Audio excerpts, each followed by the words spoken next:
So Debbie Mucarsel-Powell, former Congresswoman for Florida's 26th District and Senior Advisor for Giffords. And you, Samantha? Samantha Barrios. I am the Florida State Director for Giffords. So all of you saw the breaking news over the weekend, same as I did, and not just the news, but also the apparent motive, since the person who the sheriff, he didn't refer to him by name, he just referred to him as inmate number, which I thought was interesting and maybe even fitting there to not even mention the actual person by name. But I know, we still have to say alleged, we still have to say the suspect, just because, has to, justice system has to work. But what was your reaction upon hearing the news of the shooting in general, and then your reaction when you heard about why this person did? Yeah, thank you for having us today. Let me just say that we have seen an increase in gun violence incidents in the past few years, particularly gun violence and gun massacres due to hate coming from white supremacists. We saw what happened in El Paso a couple of years ago, where there was a manifesto written. It was a hate crime against Latinos. What we're seeing again in Buffalo is another massacre fueled by hate and really incited by this white supremacy idea that anyone who is African-American, Latino, Asian Pacific, anyone who's different needs to be taken care of. And I have to say that as a Latina who has suffered the devastating effects of gun violence, I lost my father to gun violence when I was 24 years old. And I've been working on this issue for many years. It's one of the reasons why I went to Congress. It is extremely frustrating to see that this is not only continuing in America, but it is now going at a rate that we haven't seen before. Hate crimes have increased against African Americans by 60%. It has increased close to 50% to particularly targeting Latino communities. The language that we have seen from people in power, from politicians, dehumanizing and criminalizing immigrants, particularly Latino populations, has to stop. And this is not an isolated incident, what we saw in Buffalo. We have seen hate crimes all over America, whether it's been against African Americans, Latinos, Jewish Americans. Political leaders need to take responsibility and need to take action and be thoughtful about the words that they have been using to demonize Americans here in our own country. We have to take more action at the federal level to pass gun safety laws that are going to protect our children from these hateful acts. But we also have to hold those people that are in leadership positions accountable for saying things that are inciting this type of violence in America. And Samantha, would you like to add on to that? Yeah, sure. I mean, your question was, how did we feel? How did I feel? I feel sad. I felt incredibly sad. I guess that's sadness. But at the same time, I also felt courage. Courage to keep fighting for what is right. Courage to keep fighting for my kids. I received the news as I was going to an amusement park in Orlando, through having gone through security. So I felt afraid, but I felt like it is only up to us to keep fighting this fight, to keep getting involved, to keep trying to change this reality, that it can be the reality that we have today. We can take this as the new normal. Our communities of color, Latinos, as Debbie mentioned, Asians are being targeted. And if that doesn't, move our heart, and that doesn't make us go out and do what is right, nothing will. When it comes to hate crimes and targeting both religious minorities, ethnic minorities, both of you, I believe, Representative, if I'm not mistaken, you were born in Ecuador? Yeah, that's correct. Yes. I was barking at a quarter. So when it comes to this, I imagine for a lot of viewers, it's personal when they hear about this. To you, I imagine this is a very personal issue. Yeah, you know, every time that you see these shootings, and it happened to me when I was actually running for Congress. I had already declared my candidacy back in 2017. And in 2018, early 2018, February 14th, I'm never going to forget, we received those news of the Parkland shooting. Another white man who, using an AR-15, the same type of weapon that was used in the Buffalo shooting, came to campus that day with an intent to kill, and to kill very quickly a lot of people. That's what those weapons are made to do. Their intent is to kill a lot of people in a very short period of time. And when you are shot by an AR-15, let me just say that the possibility of you surviving that shot is very, very minimal. I have spoken to a lot of health professionals in the field that say that the survival rate for people shot by an AR-15 is almost null.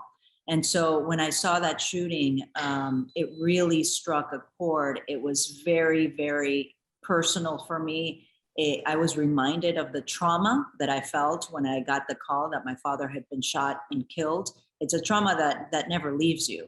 And in that same regard, these communities, the parents, the loved ones, family, members of that community are left with trauma. They're left behind with no resources really to survive such a trauma. This shooting in Buffalo happened in a community that's predominantly Black. It happened in a supermarket, which is one of the only places where families can go shopping for groceries for their families. The supermarket is now closed off. It's a food desert in that area. This individual drove for hours with an intent to kill Black Americans in a Black community. We really have to take a look at who we are in this country, what we are about. We have to become unified in understanding that we have to respect one another, whether we differ in opinion or not, whether we are from one political party or not. It is a time where really our children are afraid to go to school. Families are afraid to go shopping in the supermarket. We as parents, especially if you've been hit close to by gun violence, we are afraid to send our children out, especially if our children are Latino or Black or Asian or Jewish.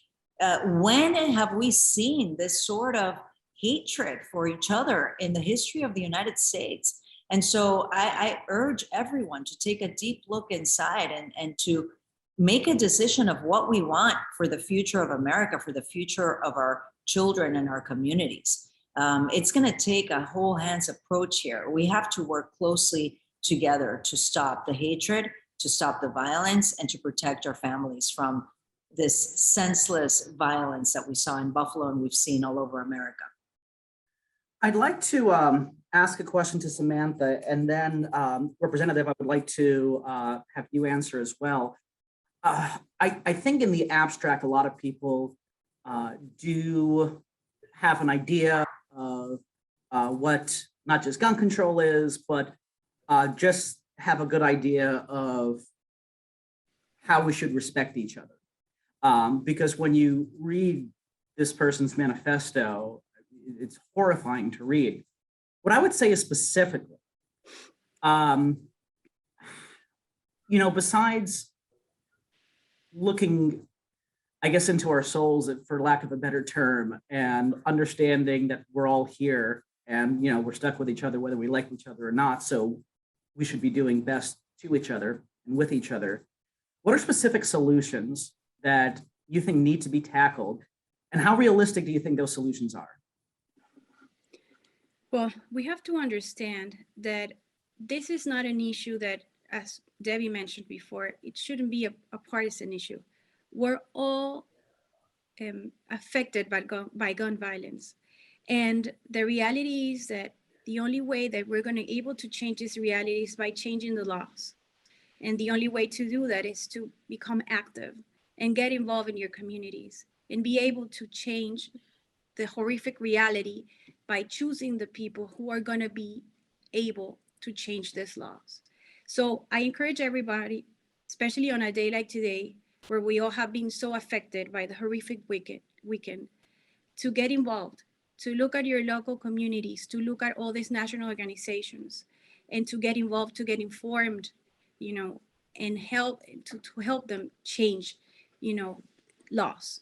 These won't change until we get involved, until we vote for what is right. And that's my message. I used to be a volunteer for another national organization. I worked because I was tired to see the cruelest reality of not only children getting shot in schools or all these mass shootings, but also about the crime that is happening that doesn't make it to the news. So if you're feeling discouraged today, you feel like nothing's going to happen, I got to tell you, it will happen. It will take one day at a time and we'll get there. But just get involved, get informed, and go and elect those people who will change these laws. I'd like to jump off to that. Same question to you, but with an addendum to it. We've had stories about the need to vote and be involved. And I think for the people who are involved and do vote, I've had to read around and solicit input from them on this. And the thing they tell me, if they want gun control passed, if they're on that side of the issue, the thing they've told me is, I don't know what else to do. I can't vote harder. I've been voting since I was able to vote. They'll point out gerrymandering. Certainly, we've covered the Florida map at our station, which is stayed right now, but would potentially lead to a 20-8 Republican Democratic split. And a lot of the people in those seats are not advocating for gun control. And so what I hear from them is, I really don't know what else to do, because I can vote as hard as I can, but whether you vote hard or you hold your nose and vote, it all counts the same with the way the districts are shaped to go into it.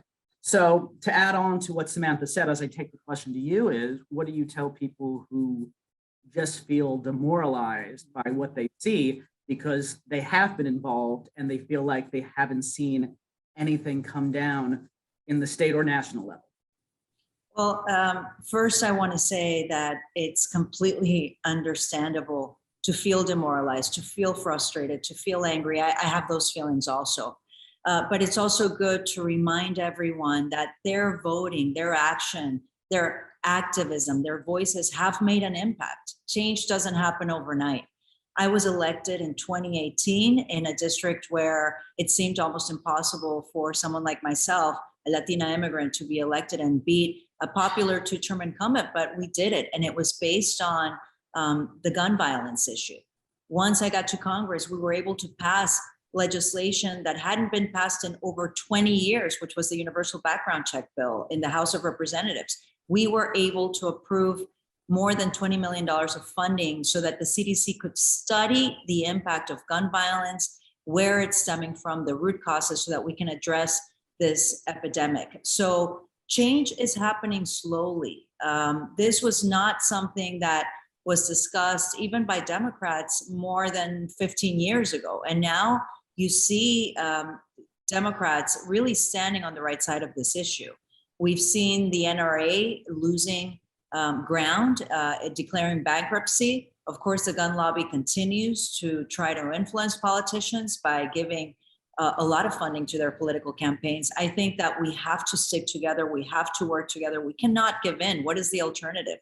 And I have spoken with many groups across the nation, and this is absolutely going to be a motivation for voters to come out in November and elect politicians that are going to have the courage to stand up to the gun lobby, whether they're Democrats or Republicans. I mean, again, when 90% of Americans, regardless of political affiliation, are standing together, demanding change and action, asking the federal government to pass a universal background check bill, yet the government in the Senate because it's such an even split, 50-50, has yet to pass this bill, there's something wrong.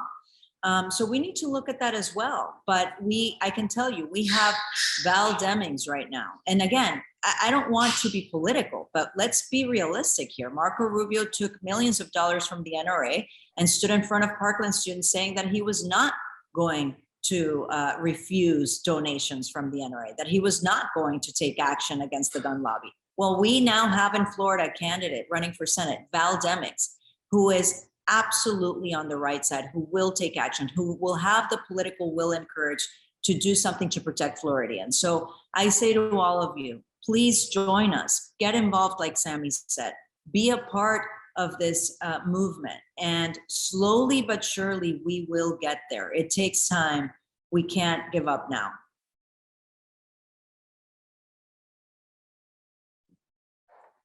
I have a cat going wild, so I'm trying to mute her while while you. That's okay. I don't know if you see my dog in the background, like he comes in and out and lays down and doesn't lay down. It's like, Yeah, I mean, he's not doing anything wrong, but he's, he's just trying to play, so I'm trying to mute him out. I hope you can't really hear him too much in my speakers. I can't. What I wanted to ask about the bill that you helped get passed in the House, did it stall in the Senate? Yes, and that at that time, Mitch McConnell had the Republican majority. Right now, unfortunately, due to the filibuster, the Senate has a rule that requires 60 votes to pass any sort of legislation.